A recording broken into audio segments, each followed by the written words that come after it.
I wrote a book a few years ago called You'll See It When You Believe It, and there's an entire chapter in there called Detachment.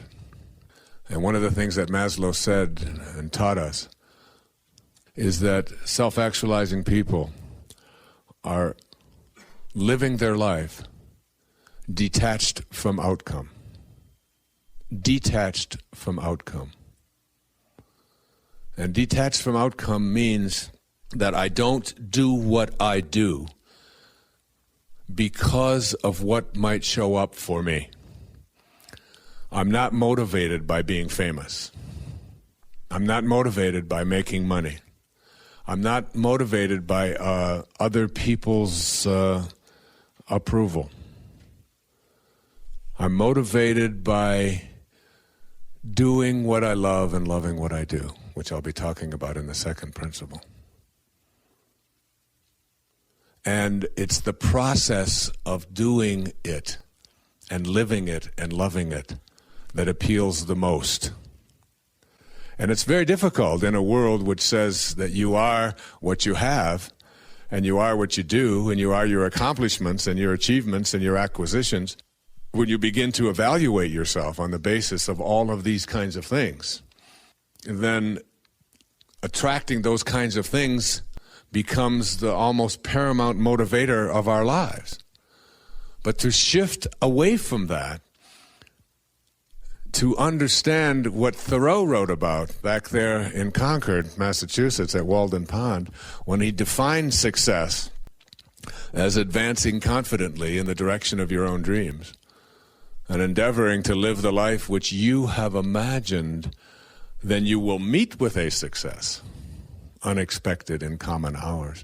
And it's one of the most difficult things in Western civilization to get people to understand is that doing what you love and loving what you do is its own reward, and that whatever the universe provides for you in the way of outcome is what you accept. It's fine.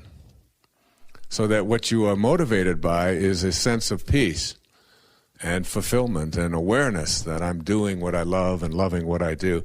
And one of the places where attachment shows up most profoundly is in our relationships. That we begin to believe that who we are and our happiness is based upon another person or my family. And there's a wonderful writer who passed away a few years back. His name was Anthony DeMello. He said, the source of all unhappiness in the world is attachment. That if you could learn to detach, and I recommend that you read, You'll See It When You Believe It, that chapter on detachment, because it sort of wrote itself through me. And I have to work at practicing it all the time, having as many children as I have, to understand that I am not the source of their happiness and that they are not the source of mine. And sometimes it sounds almost callous, but this is what he suggests in The Way to Love that'll help you to experience love in a non-attached way. How do you love someone and not be attached to them? And attachment means that I become immobilized if I don't get what it is that I'm seeking. Attachment doesn't mean that I'm not attracted to you, that I don't love you, that I'm not happy with you, that I don't love things. Detachment is about understanding that if what you would like to have from another person is not available, then you don't become immobilized. And he says here are two tests. First, can you say this to other people in a detached way? I am not really attached to you at all. I am merely deluding myself into the belief that without you, I will not be happy. Can you be in a relationship with anyone, including your own children and family, and be able to say to them that I am deluding myself into the belief that without you, I will not be happy?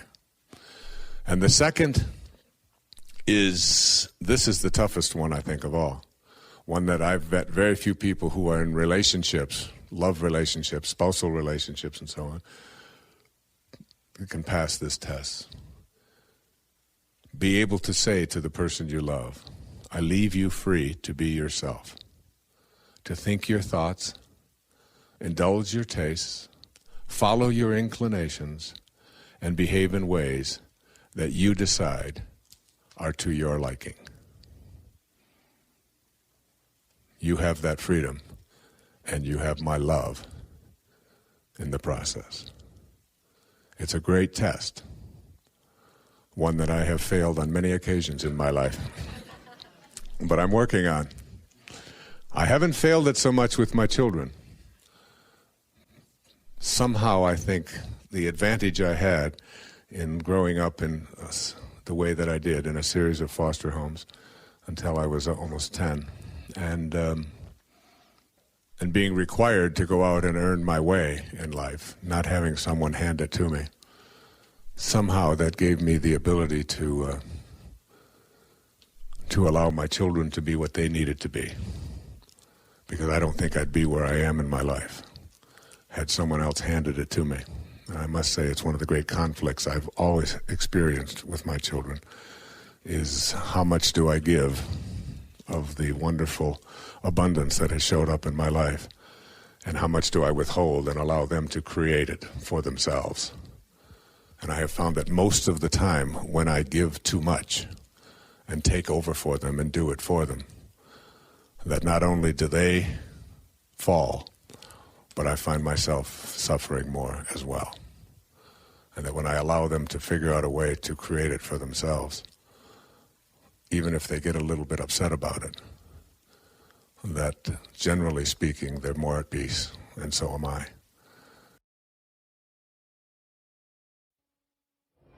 Living the Tao Te Ching, this 2,600-year-old, some people call it the greatest, the wisest book ever written.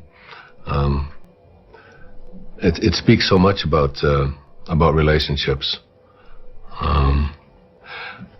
Tao, the word Tao, means the great way. It's really just another synonym for God, or source, or spirit, or that which is the all-creating.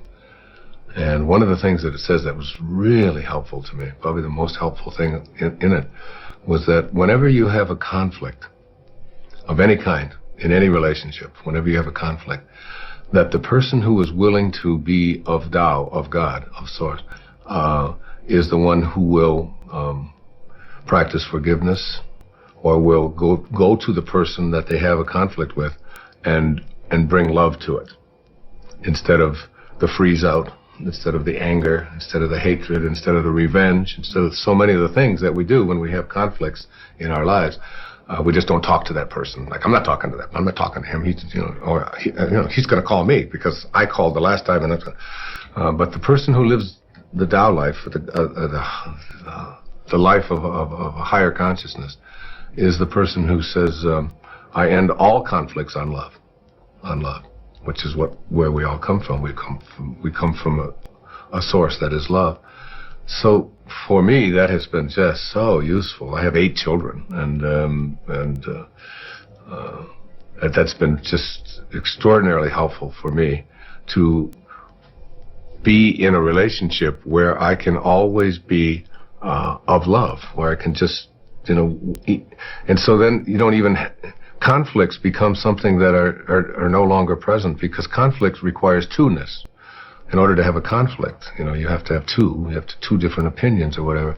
But if you live in oneness, if you really see yourself in everyone else, see yourself in all the things, including the plants, including the animals, and including all beings and so on. If you just suspend this ego part of you and just see yourself in that other person, then your arguments are really with yourself, and your hatreds are really about yourself.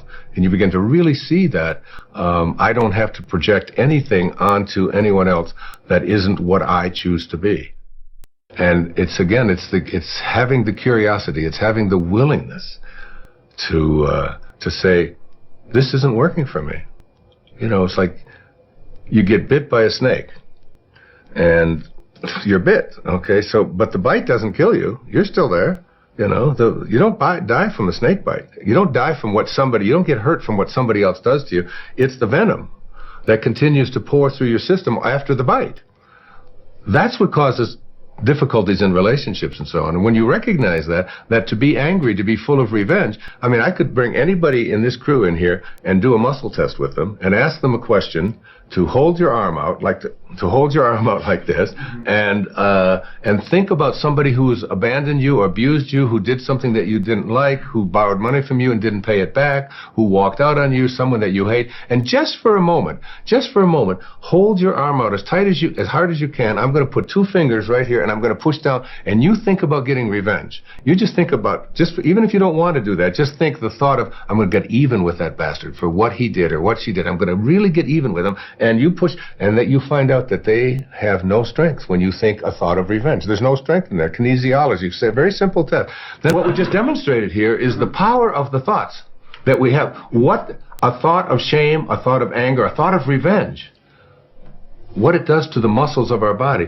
The muscles of our, it's like the reason I ask you to tell me a lie, is because I wanted to test your body, because your body wasn't made by your parents. We like to think that our bodies were made by our parents. That's because you look a certain way and all of that. But if we take the tiny little drop of protoplasm that created you, and we try to find out its origin, and we take it all the way back to subatomic particles and reduce it, we find out when we put it in a particle accelerator and rev it up at 250,000 miles an hour and collide it, and we open it up, there's nothing there. That you came from the invisible. You came from source. It's the spirit that gives life. So that once you understand that this body of yours is a creation not of human beings, but it's a creation of God. It's a creation of source. It's a creation. It came from nowhere and an invisible source and manifested into the world of the physical. And so it only reacts to truth, because it was created by truth. So once you lie, this is an ultimate lie detector test. That's why I always say we could have saved $93 million with President Clinton. It's like, come on. Did you have sex or didn't you? Let's get over this, But now you're using an instrument not of human beings. All of our bodies are divine creations, and they only react to truth with strength. The truth that when you go weak, you're going against your Tao nature. Your true nature is not revenge. Your true nature is not hatred. You came from love, and you have to stay in that state. And once you learn that, once you get that, like having that demonstrated could change your life. Just that moment could change forever.